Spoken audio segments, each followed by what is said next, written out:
Thank you very much. Thank you, Dr. Murtaza for such a nice introduction. First of all, Assalamu alaikum, and thank you for inviting me at your conference. It's an auspicious occasion to be invited from NICVD. I see a lot of legendary surgeons, a lot of our teachers and our mentors who are sitting here, and it's a pleasure and a delightful time to be presenting in front of them. So,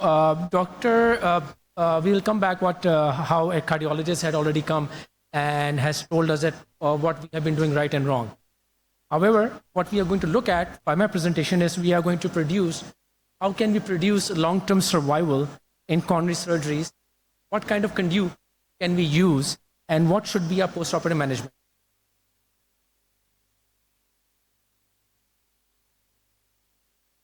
So I come from the National Institute of Cardiovascular Diseases, which is the largest tertiary care hospital in Pakistan. I've been there for a decade, and I've started off my next decade in this institution.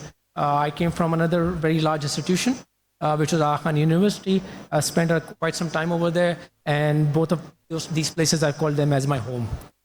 So in my presentation, I'm going to first start with a little overview what we are looking at. So in this small talk, we're first going to look at the importance of long-term survival in coronary artery surgeries, which we operate as surgeons. Are there any good arterial graft strategies in configuration? Because nowadays, looking at 2025, what is better, a conventional CABG, if you're talking about only CABG, conventional grafts or arterial grafts? How can we improve our vein graft outcomes once we are doing conventional? Because most of the people would like to stick to conventional surgeries. And what will be the post-operative management and secondary prevention? Because in the end, it is the patient's life and its longevity and freedom from survival benefit and freedom from reoperation and symptoms. And how can we integrate evidence in surgical practice? So that will be our another point, aspect of what we are looking at.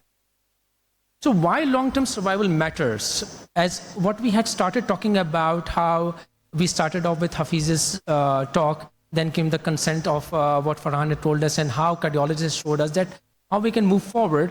So let's get off the tug of war and move ahead at what our main goal is. So the goal, as what Dr. Hasna said, is mitigation of risk and how the survival benefit is. So why does it matter?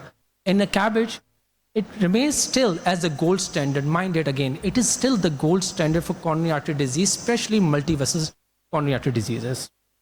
In a 10 to 20 year survival, it is linked to the conduit of choice, how you have taken a choice of the conduit depending upon the patient's demographics, and how you have anastomosed and made really good anastomosis.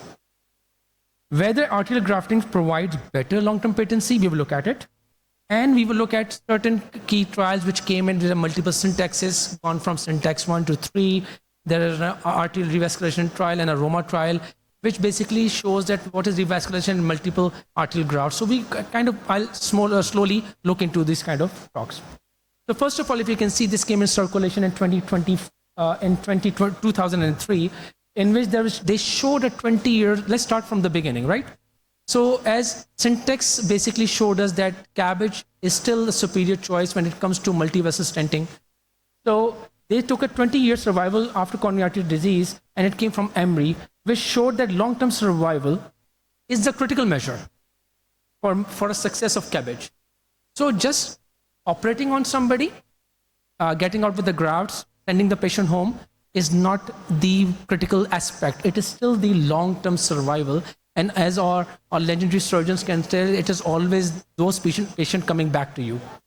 Because it confirms that the procedure has addressed the underlying progressive nature of coronary artery disease. Atherosclerosis is progressive, and it's a progressive disease. So what we have done a palliative procedure. It is not a definitive procedure, but we could make it as a definitive procedure with our own techniques. The immediate post-operative survival is important. Yes, it is true. However, sustained health over many years is the ultimate measure of surgery's effectiveness. And this is how we turn up in the world and we can show our faces how good we are. This validates us as cardiac surgeons. This validates us as any type of doctors, validates our procedure, which is known as CABG, as a doable, durable, and a valuable treatment option, especially for a complex or a multiple coronary artery disease. So this is a study which has come out from Columbia, in 2025, which shows that the long-term survival of coronary artery bypass grafting after surgery. So look at these long-term survival. They saw the patient within the span of 12 years, from 2008 to 2020, a large number of 4,600 patients of isolated CABG in 11 cardiac surgery programs all around the United States. This study is at the moment a benchmark study, which is showing the validation of CABG in North America and United States. And this showed that the patient with stable 3-vessel coronary artery disease, having a normal ejection fraction, who underwent elective CABG, demonstrated improved survival. If you can see from the survival graph, that the survival have improved after CABG as compared to PCI, and it was published and in the US population, and it's published in the Annals of Thoracic Surgery. So this particular study, if anybody tells you what is better, PCI, multivessel stenting, or a CABG, you can quote this study, that this shows this is a benchmark in North America at the moment. You must have all heard of Syntax. They have done a Syntax 10-year trial, how it is working out. And if you can see this Syntax trial, I wanted to show the different type of the authors.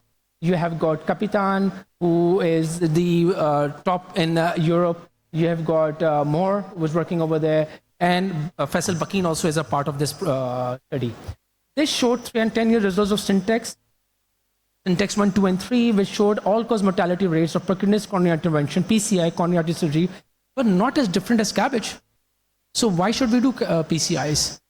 And a 24% mortality in PCI is compared to 28% mortality in CABGs, which is a p-value of 0.06%, not significant. So your multivessel CABGs and PCI are all normal.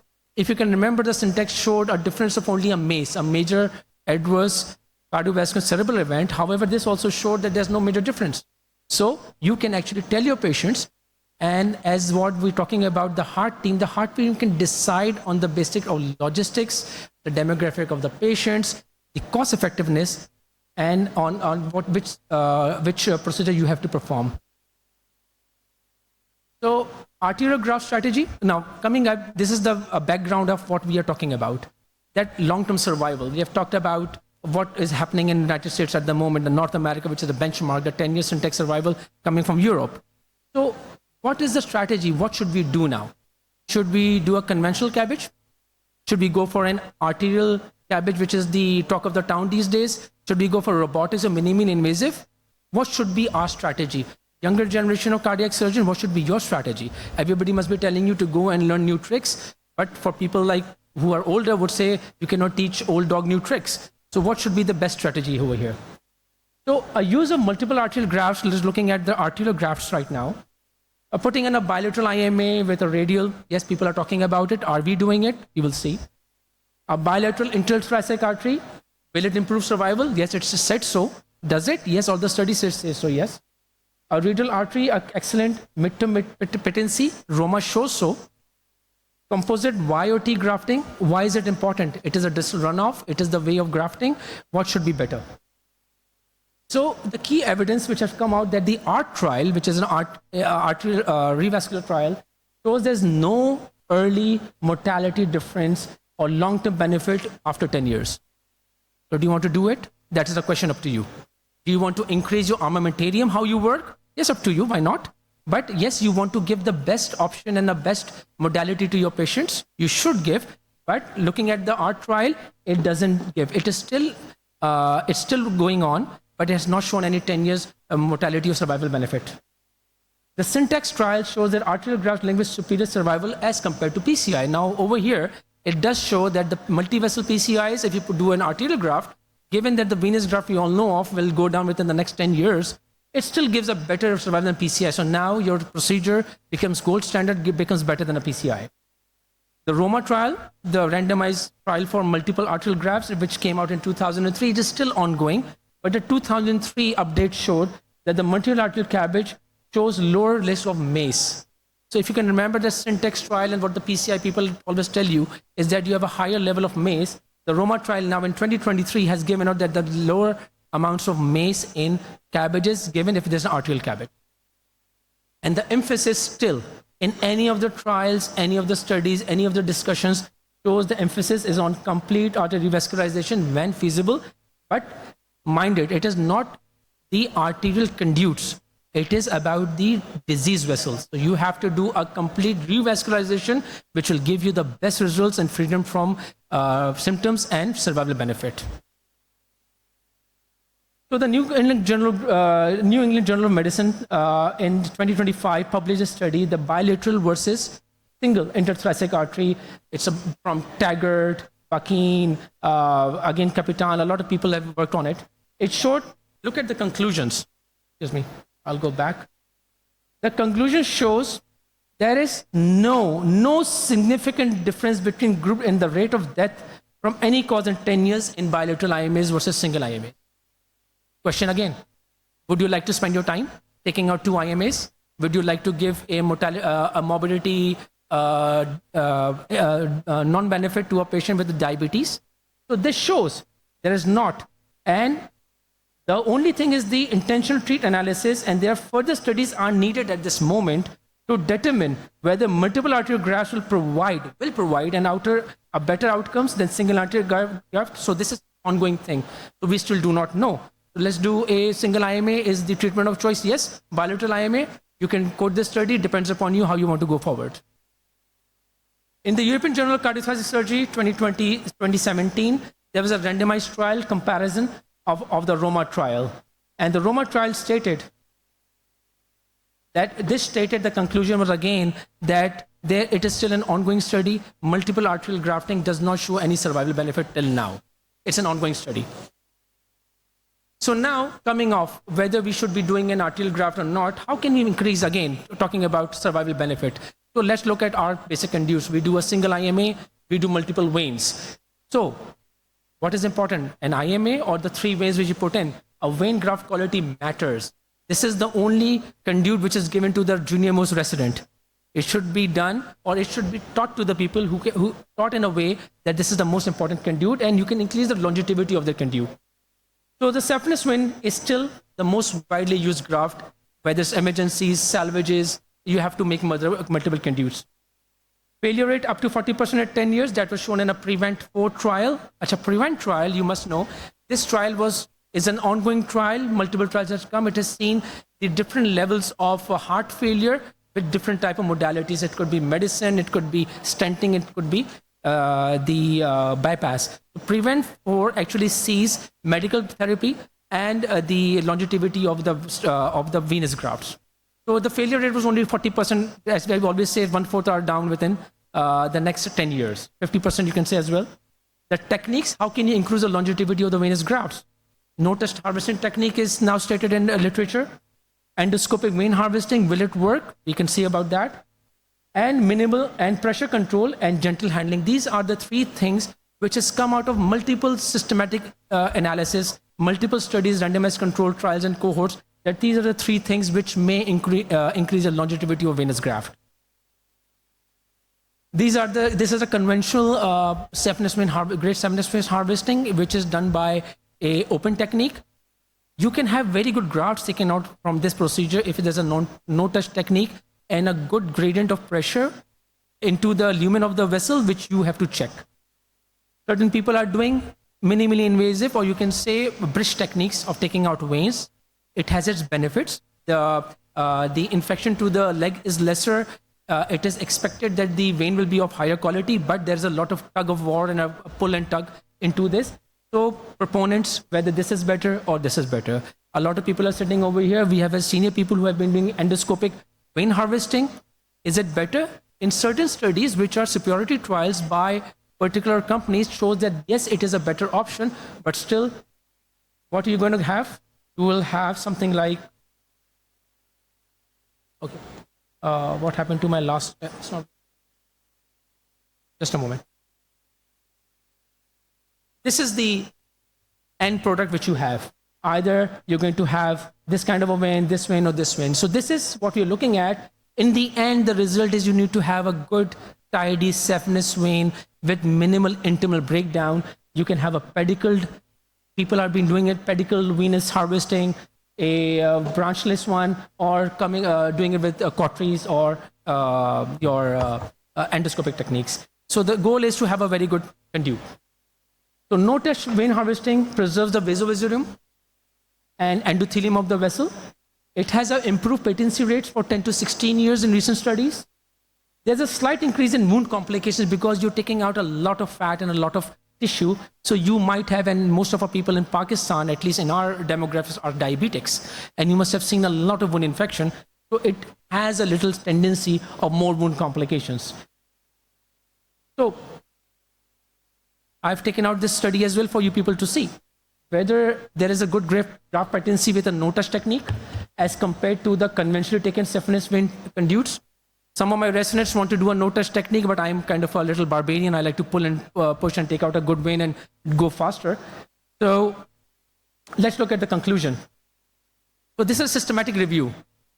Mind it, there has not been even a cohort study comparing no-touch technique with a conventional technique.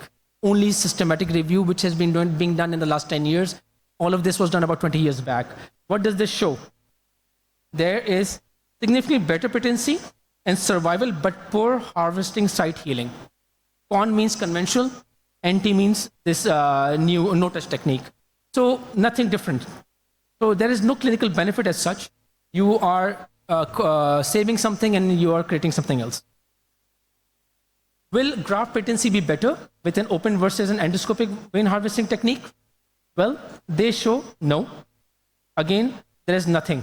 They did an average follow-up period of 2.6 years, and they showed that patients, and please do put your head into this, patients with open SVG harvested higher rates of early wound complication post-operatively and 30-year mortality. However, no difference in overall mortality. So that's about it. So decide yourself what you want to do, how you want to go about. It's all about a good surgical technique, good hands, taking care of your patient. Now looking at what will be a survival benefits. What you can do next. Can it be the configuration of your grafts, which should be better? Yes. Your options would be an in situ graft, which should have a good distal runoffs, should have good top ends. Will sequential do better because of a good, better distal runoff? Will a composite graft such as a Y graft, T graft, and now a K graft will work better? So the only goal on all of these is that you should avoid a competitive flow. That's it. That's it. Whatever graft you put in, your longevity of your graft would be if you avoid competitive flow and a very long graft length, which may kink, because that is an area of turbulence. So how much do you want it? It has to be very precise to work on that. And because that favors a physiological flow with minimized turbulence, as we talked about. So these are different things. I just wanted to just put it out, like people are very much interested in how a Y graft or T graft or K graft should be. So there are multiple types of composite graft. I'm not a very big fan of this. I just do a conventional cabbage. And certain people want to know if you want to put a lima with a pie graft, it looks like a pie, or a double Y graft, or a K graft. This is for the people who want to go for an exam or just want to look what is going forward. So these are different types. A T graft will be something like this, in which this is a right angle.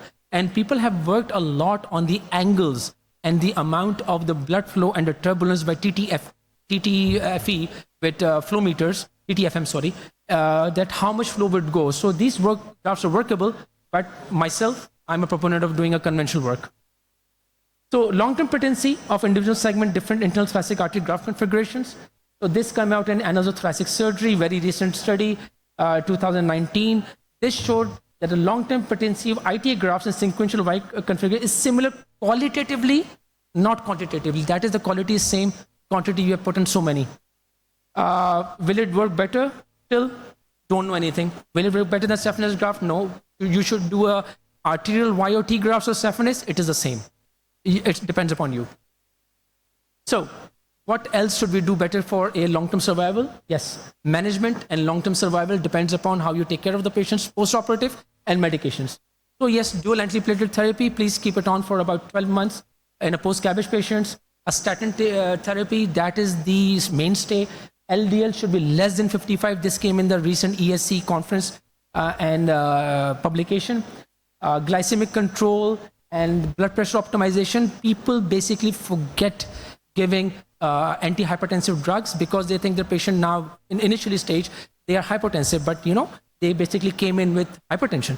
So you have to do this, and good lifestyle modifications, taking care of the patients, staying with them, putting them through rehab, staying in touch with them. That's very important. And surveillance now, in the newer era, surveillance imaging by CTA, not by angiography, CTA or stress testing for symptomatic patients is quite important. A cardiologist will love to do a cath, but we would like to send the patient to a radiologist.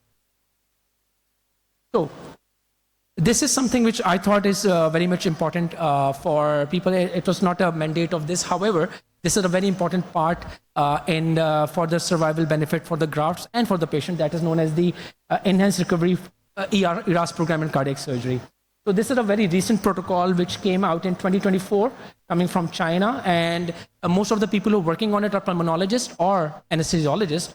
So what they have told us is that the ERAS protocol, if they have utilized in a benefit for the patient, so the goal of the ERAS is actually looking at the benefit of the patient rather than of yours as a surgeon. The benefit of the patient and the system, cost effectiveness.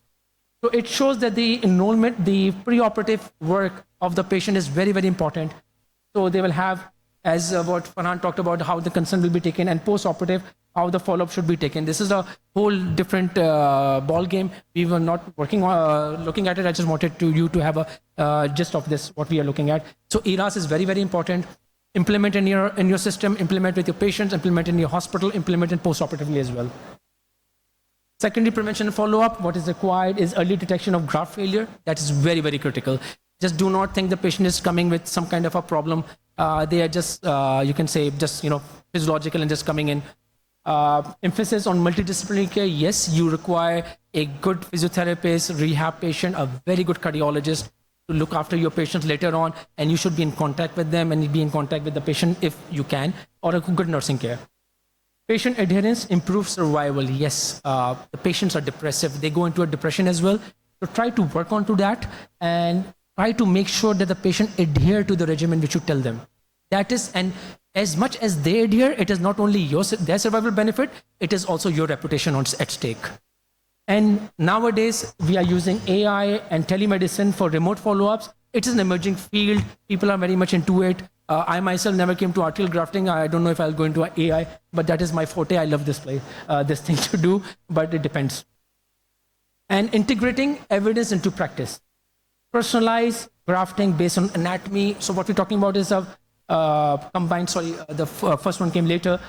We have to combine, as what we have talked about. What I've started off my talk with and how I'm ending it, is we have to combine evidence-based conduit selection and surgical expertise of what you have. If I do not have a surgical expertise of doing a total arterial Y or a K graft, why should I put my patient at risk? I should go first and learn it. And I should do it on animal models first, or something else, just, you do it as per your expertise. You should personalize the grafting based on the anatomy of the disease, the risk of the patient, and the age. Just do not, put the patient at a very high risk of doing a longer surgery to give the best option for a graft. But, be quick, be smart, be simple. And continuous audit of your work, audit of your patients, and outcome tracking of the patient will tell you how good you're working at. It will be a self-assessment as well. And institutional protocols should be set, as we talked about initially, heart teams and how audits are being done. But protocols for dual antiplatelet therapies, lipid profiling, rehab optimization, and yes, how you're working and how an assessment is made about you as a surgeon as well. So ending it up, what are my key takeaways from this talk? Arterial grafts are cornerstones for long-term survival, not total arterial, but arterial grafts such as IMA. Vein grafts, very, very important. They are our life. The handling techniques directly impact outcomes. So be careful. It is not only the IMAs. It is the vein grafts. It will always impact you. Please work on these grafts. Optimal post-operative care status and graft patency. Do a good job and maintain a good job. You will have graft patency, and integrate your evidence always with practical experience. Don't say कि मैंने ये कर दिया तो वैसे हो गया, सीना खुल गया. No. Integrate it. Always be logical. People listen to logical people. People listen to evidence. Thank you very much. Any questions? Yes, please.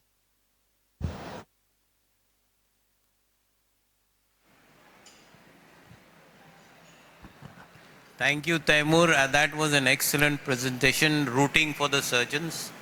And what I want to know is, you see, we end up doing endarterectomies not very uncommonly in our practice. And I used to have this dual antiplatelet therapy.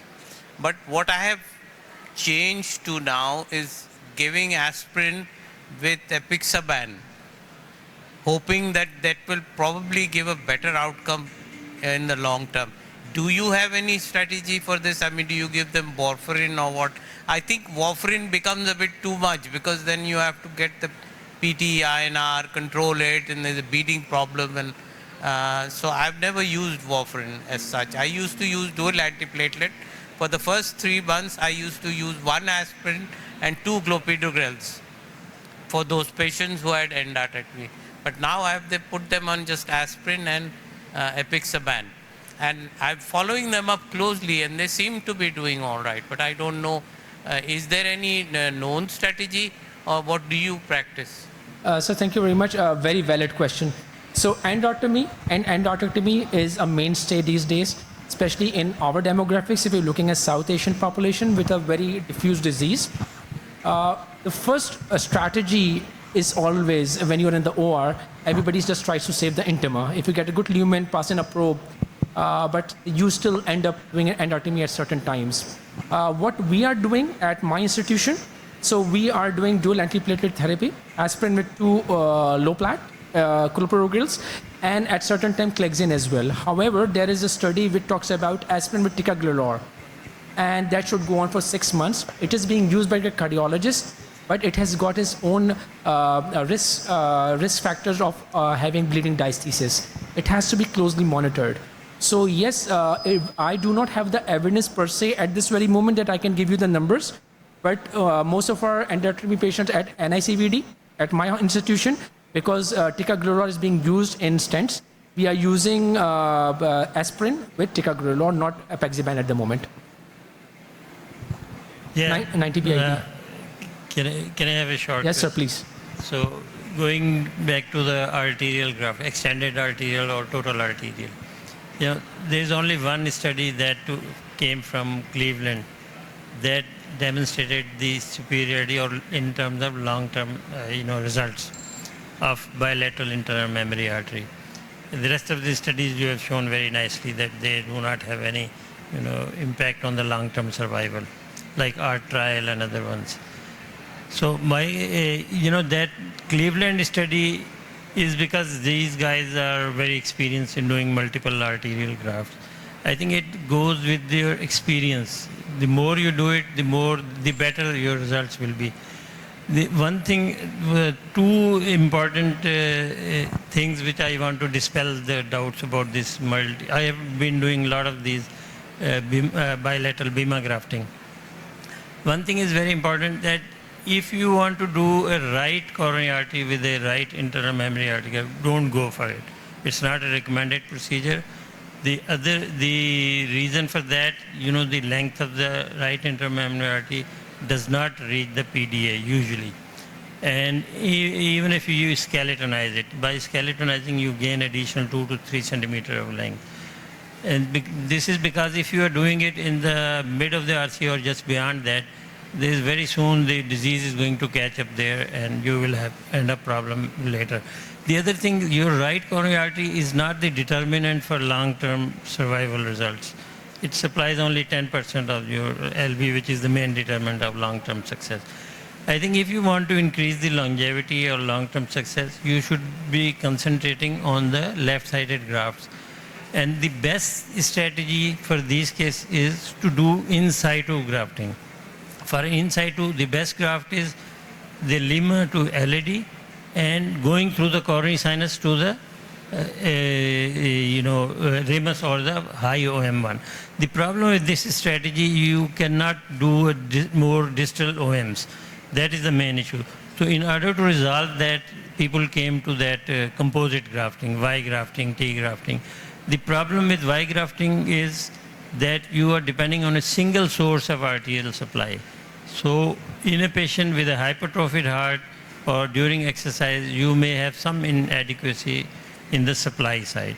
So these are the two comments. I think if you want to do total arterial grafting, you can do it even in diabetic patient, insulin dependent diabetic, provided you harvest it in a skeletonized fashion, and always use it for your left side vessel.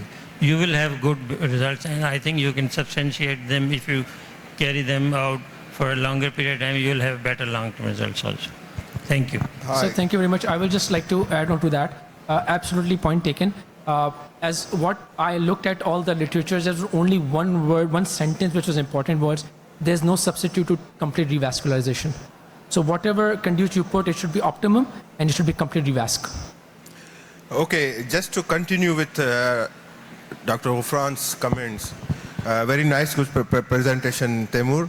But I just want to include this REPCO trial, which was published in 2020, which proves what will be the second base graft after IMA. So as Dr. Ghufran said that in situ RIMA is the second base, of course, but there are issues with that because you cannot go distally. So this paper presented and this showed that radial artery, which is not mentioned in your talk that elaborately, that radial artery is the second base graft after IMA, and we should encourage to do the radial artery graft, especially in younger population. To this comment, I would just like to add a small word, is that using the radial artery on the left side requires a stenosis of at least 90%. That has been what has been said in the many papers that we've been through. So that is an important bit. The radial artery is a better graft to do. Taking out the RIMA in situ would be a better option, but again, as has been decided, that it would just feed the upper OM or the ramus intermedius, but leave the distal OMs out, which are a very important component of grafting as well. So the radial artery is very important there. And the advantage of using the radial artery over the in situ RIMA is that it can be taken, harvested at the same time as the lima is being harvested. So you save a lot of time in your operative procedure if you use the radial artery compared to the RIMA. And obviously, with a lot of diabetics in Pakistan, figures reaching about 40%, taking the lima and the RIMA would set the stage for sternal dehiscence, basically, especially in old women. So I think the best thing would be to do the radial artery, but if we were not limited by the 90% proximal stenosis rule, then I think the radial artery, would be a better choice and easier to do, and it would be much more time saving than the in situ RIMA. My final answer to this discussion, yes, I agree to all of that. So all what I wanted to show was, looking now in 2025, what the ART trial and the ROMA trial is telling us, total arterials and multiple arterial grafts does not show any survival benefit at all. So what they have been putting up now is to do a perfect job, good conduits, plan the patients and move forward. What happens is that once we give, we might start teaching new tricks to the younger generation, they love it. However, they need to understand first that which demographic of the patient they are to treat, and which, as you have said, 90% on the left and 70% on the right is very important. They need to understand it. However, a basic good conduits and good grafting technique will never suffice.